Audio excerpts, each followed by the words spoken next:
L'archéologie dans l'outre-mer français et américain est relativement récente puisque les services d'archéologie créés par le ministère de la Culture en Guyane, en Martinique et en Guadeloupe datent seulement de 1992.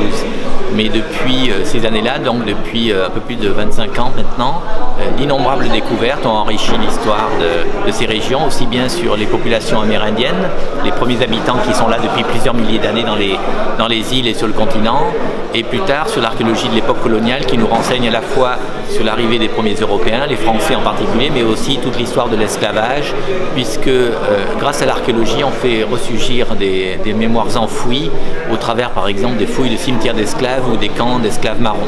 Donc l'archéologie vraiment apporte de nouvelles données à l'histoire de ces pays qui pendant trop longtemps n'étaient connus qu'au travers des écrits des dominants, à savoir les Européens, à savoir les conquérants.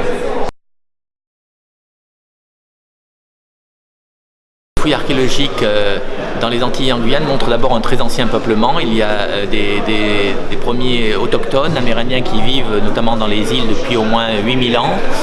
Ensuite, ce que montre cette histoire, c'est l'histoire d'une véritable Méditerranée américaine. À cette époque-là, les îles sont liées entre elles. Les peuples amérindiens qui vivent là sont de grands marins qui se déplacent depuis les côtes du Venezuela jusqu'à Porto Rico ou même jusqu'à Cuba, qui échangent entre eux. Et donc, il n'y a pas cet isolement insulaire que l'on a pu redécouvrir avec la colonisation, où chaque île parfois est refermée sur elle-même. À cette époque-là, il y a de nombreux échanges. L'autre rapport aussi, c'est de sortir des clichés un peu simplistes qu'on peut encore lire dans certains livres d'histoire de peuplement amérindien avec des Caraïbes féroces, cannibales, qui dévoraient les gentils Arawaks. On voit aujourd'hui, ça c'était une vision très néocoloniale finalement, très caricaturale de la situation.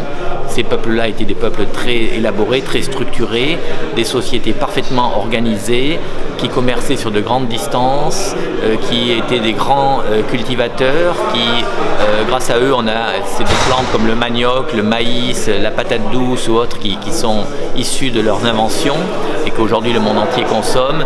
Ce sont aussi des sociétés qui ont su, dans certains cas, par exemple en Guyane, aménager littéralement les marais de Guyane au travers de canaux, de champs surélevés.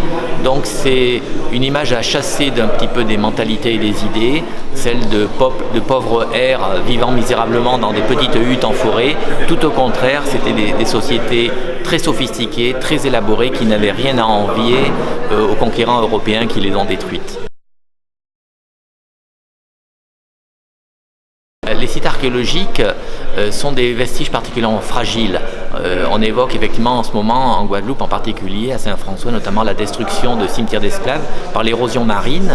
Donc les destructions naturelles, les cataclysmes ont contribué à détruire ce patrimoine, mais aussi, ne l'oublions pas, l'érosion humaine. Toutes les constructions, les aménagements urbains, les autoroutes détruisent ces vestiges. Et il faut bien savoir que chaque fois qu'un site archéologique est détruit, c'est un peu comme si on rentrait dans une bibliothèque et qu'on brûlait des livres. C'est une part de l'histoire de ces pays qui s'envole irrémédiablement.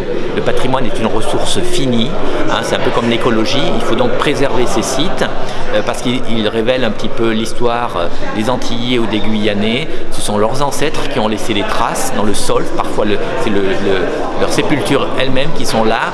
Donc il faut d'abord les protéger, certes les étudier, mais aussi les respecter et les laisser pour les générations futures. Donc c'est aussi le rôle des archéologues que d'alerter les pouvoirs publics et la population en général sur le bien fondé de préserver ces sites. C'est la mémoire du pays qu'il a sous le sol.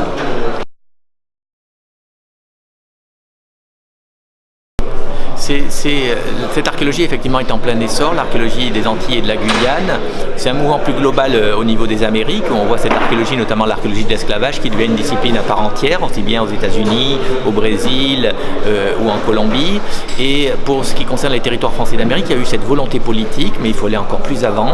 Aujourd'hui, le ministère de la Culture s'est engagé, les lois sur l'archéologie préventive permettent de développer ces fouilles. Il appartient maintenant aussi aux collectivités locales de se saisir de cela. Il y a aussi à développer ce qui existe déjà, mais de développer encore plus la diffusion de ces connaissances au travers des musées, au travers des expositions, au travers de la mise en valeur des sites. Tout le monde doit être solidaire dans cette affaire. Et c'est vrai qu'avec l'expérience qui est la même depuis les années 90, j'observe effectivement un progrès incontestable, mais il ne faut surtout pas s'arrêter en chemin. On l'a dit, ce patrimoine est fragile, il faut le faire connaître, il faut le valoriser encore plus. Je crois qu'il en va de l'identité et de la mémoire des peuples d'outre-mer.